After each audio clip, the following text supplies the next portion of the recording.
Paper Rex are insane right now.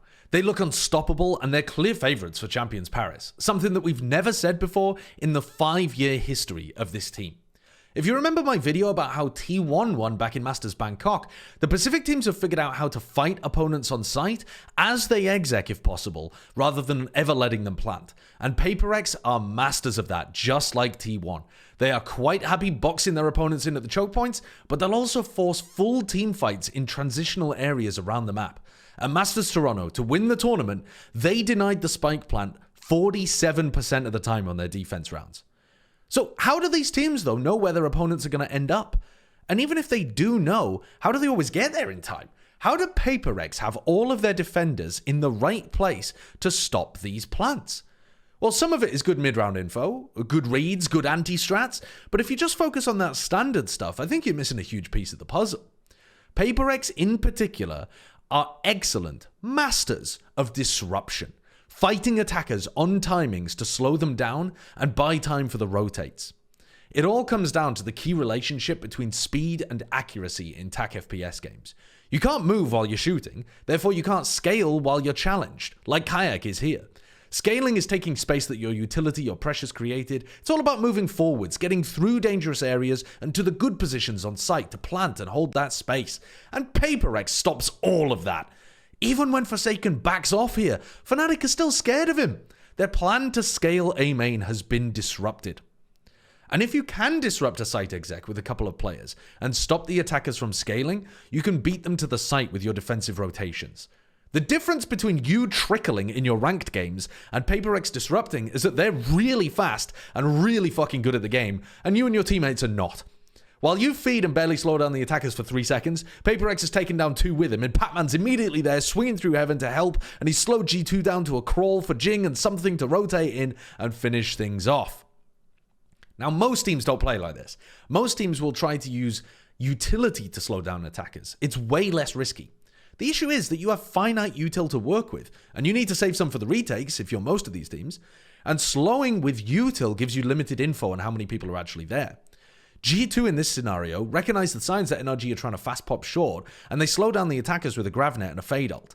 But when the Fade ult only catches one player, it's hard to know if there are more bodies behind that, or whether they just threw util as a fake. Should Valen call for the full rotates?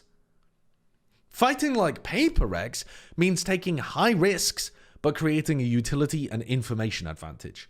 Forsaken challenges this rubble reclear all alone, pulling out the Snakebite, a cycle of the Viper Wall as well, and then the Haunt and a nade just for his paranoia. With his pressure pulling out all of this utility and with visual confirmation on opponents, he can be confident that this ain't no fake. He can call for the rotates.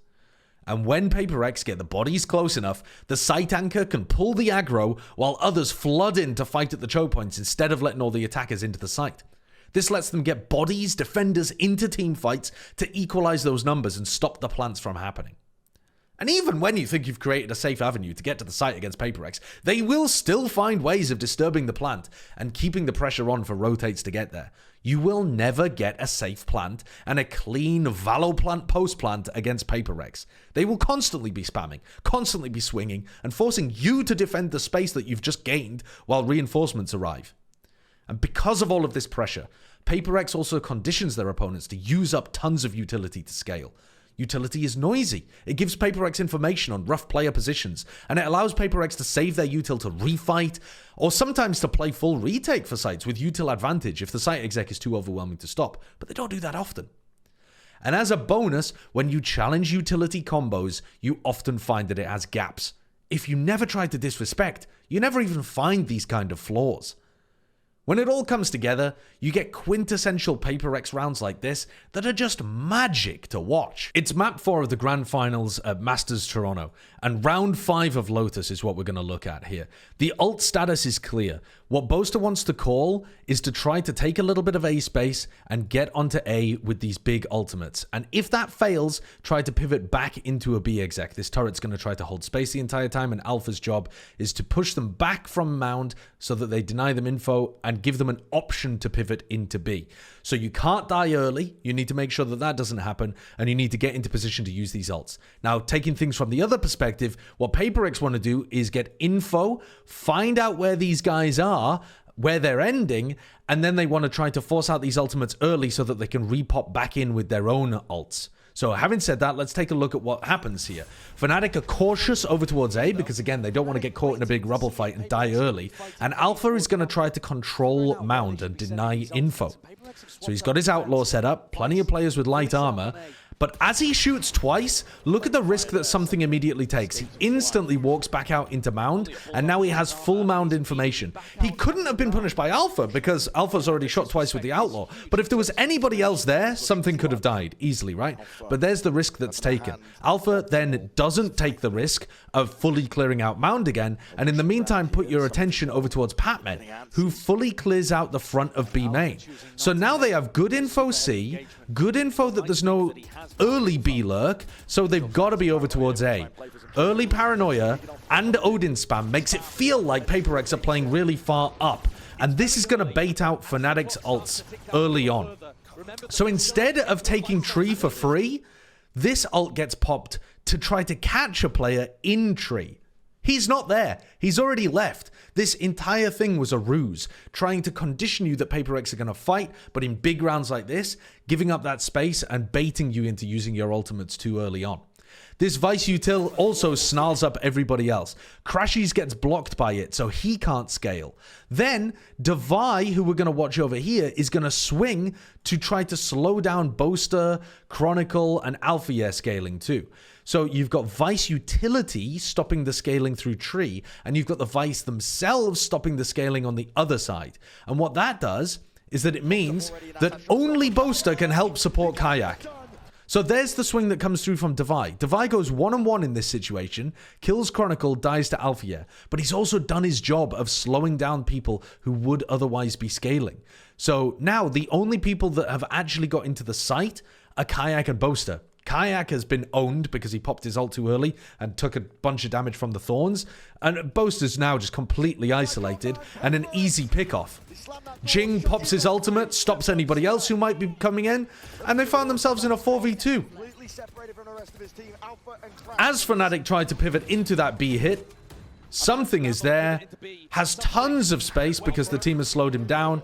Alpha even gets challenged, and here towards the end, this swing from something is actually supposed to just get the kill onto Crashies, but he's allowed to scurry around the corner. They still continue applying pressure, never letting him get into a safe spot, pinning him into this little back corner, and picking him off in a 2v1. It's beautiful. The best way to beat this style is not to rely on better utility to plug up every single gap. It's to keep your guns out and try to pause in transition to anticipate their re-swings. And while that's all good in theory, and there are examples of PaperX being punished, it's just happened extremely rarely in the past 4 months. They are in amazing form. It's also important to realize when you're playing against PaperX, the gaps after a team fight are away from the fight, not behind it. Usually when you pick off a player or two that are pushed up, the site behind them tends to be open. But against PaperX, they are so fast to fill those gaps, like Devi and Forsaken coming to pick up B here. Your best bet after a team fight is to actually go backwards and gamble on which areas they left open. In this situation, PaperX have gone from a standard 2-2-1 defense to a 1-2-0 after that clash in B main. But unfortunately for Wolves, they guess that the gap will be mound instead of rubble, and they die to something. Now, not every team can play like this, constantly pressuring without getting punished. T1 and PaperX even play very differently actually to the other Pacific teams at Champions. Across Stage 2, they denied the spike 45% of the time, while RRQ and DRX only denied spike plants 33% of the time, playing way more for retake. But it just so happens that this statistic has tracked perfectly so far with the winners of the 2025 Masters. At both of those events, the team that was the best at playing this spike denial style won the tournament. And I think it's a real meta shift. Now, if we look at Champs, Giants are another one of those teams with a high rate of spike denial. But with 3 inexperienced rookies, they aren't really expected to be lifting a Champions Trophy this year. My eyes are on NRG, whose defensive style is more static and focused on anchoring than PaperX, but it still boasts a high rate of plant denial and a superb defensive round win rate at 60%, the second highest in the world behind G2. And G2, they dominate every stat category. They've just been smurfing in Americas this entire year. But this is a big stylistic difference here between the two favorite teams for champs, G2 and PaperX. G2, they're a carefully balanced war machine, minimizing risk and playing retake at smart times. PaperX are fucking sending it. W Gaming, baby! Let's see how good your util combos are when we pick you and shoot you in the face while you're busy playing around on your iPad. If you want to see two teams clash at champs with completely different styles, though, PaperX is going to be playing against Sentinels, a really heavy retake team, if they both win their opening matches in Group A. Hit the subscribe button on this channel, and you'll be notified when I go live co-streaming those opening matches, and whenever I release more videos on this channel breaking down team styles like this one on PaperX in the future. You can catch me casting Champions Paris, and I'll see you in the next video as well.